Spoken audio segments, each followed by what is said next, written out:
You're wondering why we just did all this. Yes. You're wondering. Okay, you just got bodywork. Yes. You're one with the universe. I am one with the universe. You are my second guest on Matt Lucas's Big Three. Big Three.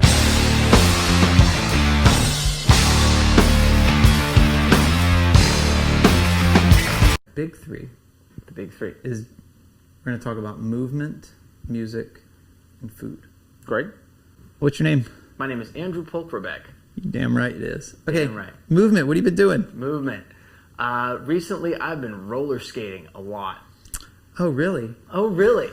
It's almost like we went roller skating together less than 72 hours ago. Working on? Have you been working on toe work? I have been working on toe work. Yeah, I, especially after skating with you, I realized that I've been using my toe stops to cheat on a lot of things ever since I was a kid, and that my toe stops have also been holding me back from learning some of the cooler shit that you can do on roller skates, like the grapevine thing you taught me, which I've been working on. So I took my toe stops off, and just like any time when you've been doing something for a while where you introduce a change at sort of a technique level, I have had to go back to some basic foundational stuff that I have not had to do for a long time to just practice my balance and like my body mechanics and get the strength of all of those little like stabilizing hip muscles up for doing toe work. Yeah. Because I'm not used to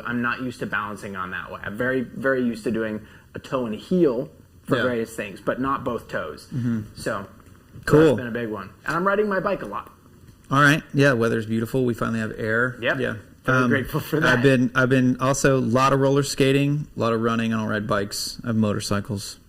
How's the music world? What's going on? How's the music world? Yeah. Right now I am, as you know, maybe other people don't know, I used to play music professionally and toured, and I haven't for, gosh, I certainly haven't done it full time for probably over a decade, and I don't think I've done any tours or big gigs for the last couple of years.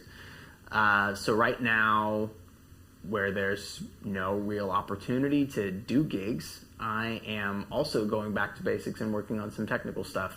Yeah. I'm primarily trained as an upright bass player, so I've been sort of carrying my technique over to electric when I play electric, but also faking it a little bit and not learning proper electric bass technique. Okay. So I'm focusing a little bit more on proper electric bass technique right now. I'm taking any bass players you're into right now? Oh, absolutely. Who? Joe Dart from Wolfpack. Joe Dart. Spell Wolfpack? Vulfpeck. What kind of music? It's Sounds like heavy? No. It's like cheeky funk. It's like cheeky white boy funk. Okay. They're all from the Midwest. It's really old school influenced, and Joe Dart is just like. Joe Dart is a godly bass player, godly funk bass player in one of the rare bands who stays the hell out of the way and allows their godly bass player to just do their thing. Okay. Like if you listen to some of the arrangements on like old Stevie Wonder tracks or some of the old some of the other old Motown stuff that James Jamerson played on, like he was the one virtuoso in the Motown band, and so the whole Motown band kind of knew to get out of the way and just let JJ do his thing. And Wolfpack is the exact same way, and that is uncommon, especially if you're in a band with guitar players. Like guitar players love to be front and center. Nobody who plays guitar is like, you know what I really wanted to do when I started playing guitar? I wanted to go ching. I kind of so that the bass player could shred. I'm going to defend. No, I'm not going to defend that. I'm going to totally yes, Amy. But I play guitar more like a bass player because what I realize is I had the privilege of being in just an acoustic guitar, bass and drums band, and so the bass could do more of the work. Right. And then my job was to just kind of keep thick chords going, and then over time, it just led me to playing guitar more like a bass player. And then when I would get into like these sessions with guitar players, I would go crazy because I also sessioned as a bass player. So I would just, sit back on the bass, and I love a good bass player. And then when I would session out with guitar players, and this is a message to all of y'all. All of y'all. When we're jamming, just get a rhythm first. Get a rhythm first. And then you can solo. But like, I'm back to you. We'd start jamming. I'd start a cool riff, and they would just start soloing. And like 10 minutes later, they have yet to pick up the riff. Yeah, where's the groove? Yeah, there's no groove. There's no groove. And I mean, good players always find the groove. It's groove first, blah, blah, blah, blah, blah. But I think you have another interesting factor in this too, which is that like you're a singer as well. Yeah. So you're used to thinking about guitar as a supporting instrument designed to throw focus on a vocal. Yeah. I find a lot of people who play guitar and don't sing are much less. It's more challenging, I think, to have.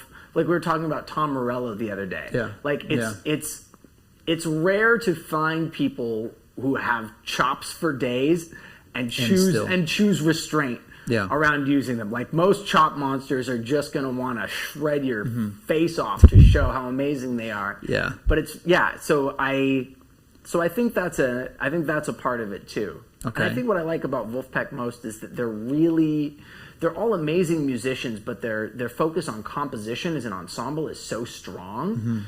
That their stuff is it's really popping. It's complex, but it's accessible, and it features their one virtuoso in the band, godly bass player who just shreds. So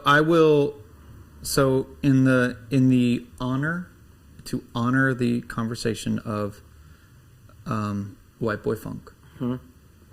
I will also talk about local heroes, guys that I was their like sound guy because I have 2 little sound systems and not little, but you know what I mean. Yeah. And so they would just hire me out and I'd bring the sound system, do their sound, and it was great because they were just getting started, and then they started blowing up, called the MONOPHONICS. Do you know them? The MONOPHONICS. I think I've seen this name around somewhere. Local guys. If you listen to their track Promises, I'll put it on while we're packing our stuff up. It's amazing.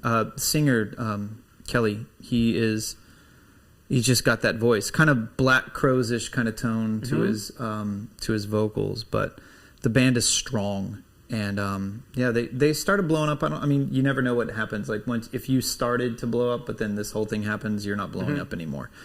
So there's that. So I will hear your Wolfpack. Wolfpack, yeah. The track I'm learning right now is Deantown. And Deantown. And then I will and you, because you're also a music theater guy, and I've been learning how to do some improv. So cool. And MONOPHONICS. Let's talk. How you been eating, man? I've been eating extremely well of late, in large part because I have not one but 2 friends in my like extended germ pod who work at the Berkeley Farmers Market and get dank produce all the time for cheap to free at the end of the day, and just like keep our refrigerators full. So like a lot of fresh, local, organic produce that I'm getting for free is a big part of it. If you could tell anyone right now, go try this snack. Go try this snack? Ooh, boy. The snack I am jamming on most is from Berkeley Bowl. I think the company is Inca, and they make a Carolina barbecue plantain chip. That is absolutely delicious right now. Plantain chips are crushing. Plantain chips are amazing. They're amazing. And I'd only ever had like just salted or unsalted. It had never occurred to me that people would do flavors like they do with potato chips or whatever. But like, oh my God, game changer. Total game changer. Yeah, barbecue anything. Barbecue anything. I used to talk to these French chefs, and they would always talk shit about America and our food, but then they always say, but barbecue. But barbecue, American, right? Like Texas, whatever kind of barbecue we have. I would say as far as snacks go, that bag that I brought in, that is full of, there's 6 wild ducks, some wild turkey, and then some hearts and livers from some other animals. You're an organ meats kind of guy. So I'll eat organ meats like crazy. So I'm about to make, because I've been going ever since this COVID thing, I've just been living off lentils and whatever, just eating pretty And that big thing. Will you do me a favor? Mm-hmm. Will you, actually, I can do it. Here, kill some time. Kill some time. I'm going to go grab this thing. In the meanwhile, we'll talk about this. I'm going to kill some time. I'm very curious to see what Matt is about to bring in.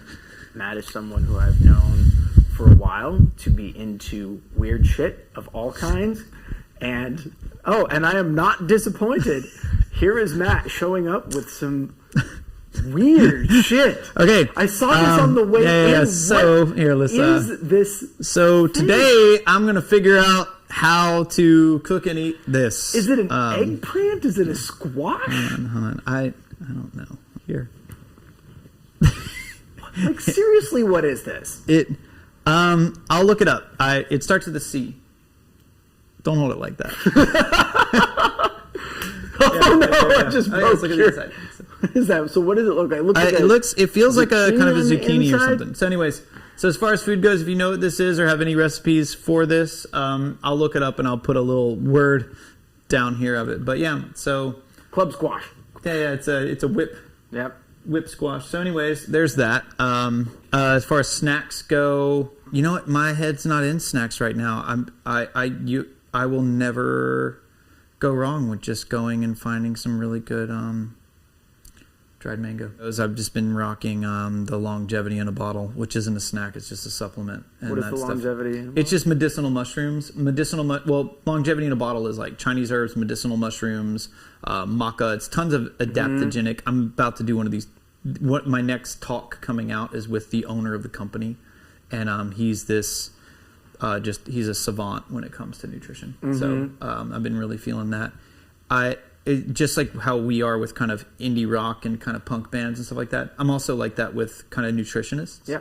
So that chocolate that I use, Sacred Chocolate, that special one that I buy in 30 pounds at a time. It's like these are the things that are beyond what people know. Like there's what you can get in the store, and then there's what you can get in the boutiques, and then there's the people that taught. And then there's the people that you just got to know somebody that knows somebody, and I, for some reason, that's my superpower. That's really interesting. I'll be interested to hear that talk. I'm especially curious about adaptogens myself. There's not a better adaptogen than longevity in a bottle, and he was on the forefront of a lot of this stuff, because you got to remember, I was bringing cordyceps and stuff into the country in 5-gallon buckets like 20 years ago, and just now people are starting to talk about them. But if you read Paul Stamets' work and all that stuff, this guy. Oh yeah, I take one of his like immunity supplements every day. Oh yeah, like so 9 or 12 different. Yeah, so take what he's got. Like he's got this one called Revival, which is what I take. I'll show it to you upstairs. But it's Revival, and it's all those mushrooms that you would get, and then greens. But the greens he uses aren't. So like if you use like the high-end like Vitamineral green or any of the green powders, like any of the greens that you buy in the store, it's just it'll be kale spinach powder, maybe some spirulina, maybe some there's moringa, things like that. Those will be in there. But this guy, his greens comes from like 6 or 7 different types of planktons and kelps and phytoplankton, and so it's really high in minerals. And then he mixes it with medicinal mushrooms. Cool. So it's like nothing you can ever get. Like it's true supplemental stuff, because I'm a fan of like I don't really feel like eating dried kale and dried spinach, because I actually have kale and spinach growing out there. So it's like just eat it. Why would you? Yeah. But he literally puts things that you're not gonna find in your food. So, amazing. Thanks for doing the big 3. You're very welcome. That was Andrew Pulkabrek. You guys will remember him from his the talk. We did talk about him trying to save the Vulcan warehouse, which is still there. Still there. Yep. It's called "I Got a Bad Case of the Fuckets." Bad case of the fuckets. And I let's still got some of the fuckets going on. I do, in fact, still have some of the fuckets going on. Yeah, like we were talking about during the bodywork session we just did. I'm really used to having like the external pressure of like a gig's on the calendar, a rehearsal I need to make, material I need to learn, whatever, as sort of the way I organize my time and energy. I put it on the calendar in advance. I look at the calendar and I say, what is it that I'm working on today? And I go. Yeah. And during COVID, without any of that, without any gigs, I'm still figuring out what is my sort of foundational, motivating, organizing, forward-moving, productive energy like when there is no need for me to produce anything. Yeah. When I can just do it for the hell of it, or because I feel inspired, or because I feel curious, and that is a muscle I have flexed so little over the 25 years that I've been in show business relative to there's another show, there's another rehearsal, it's opening night, I got to do the, Well, because you did music theater, then you also do you're a children's performer, which we did some cool stuff with that. Yeah. And always willing to do that again. I got my system dialed in. Now that you were actually part of helping me dial this system in, and now it's dialed in.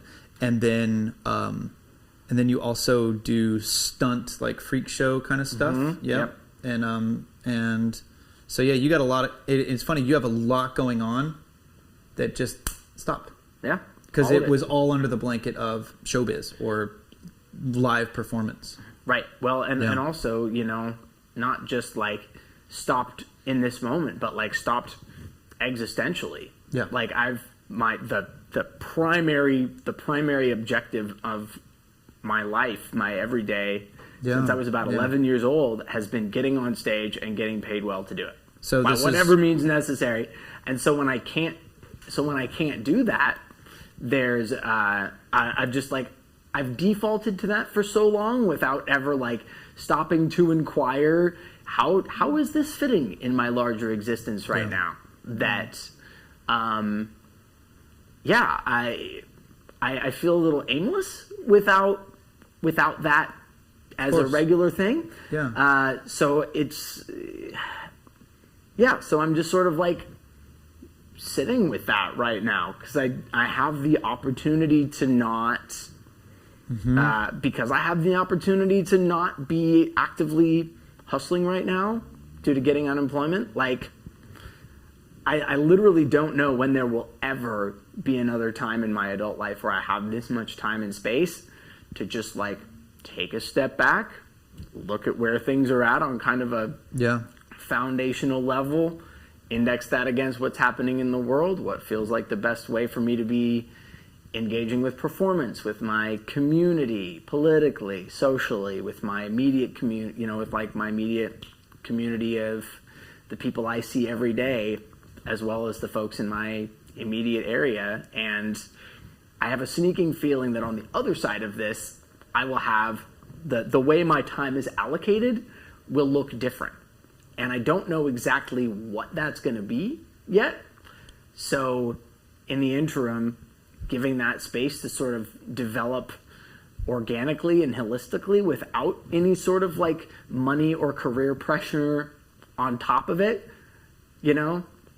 feels like the best thing I have to do. Who am I if I don't have to? Who am I if I'm not plugged into the buzzing wheel of 24/7 hustle culture, productivity, and the ways in which I have drunk the Kool-Aid of capitalism? I know I'm okay playing that game. I'm good at it, and I'll do it again. But this feels like an opportunity to learn how to play it a little bit more sustainably. Yeah. And I'll be curious to see what that looks like. Adaptogens. There we go. Man. Keep the HPA access regulated. Yeah. Awesome, man. Thank you very, very, very much. Most welcome. That was the big three. The big three.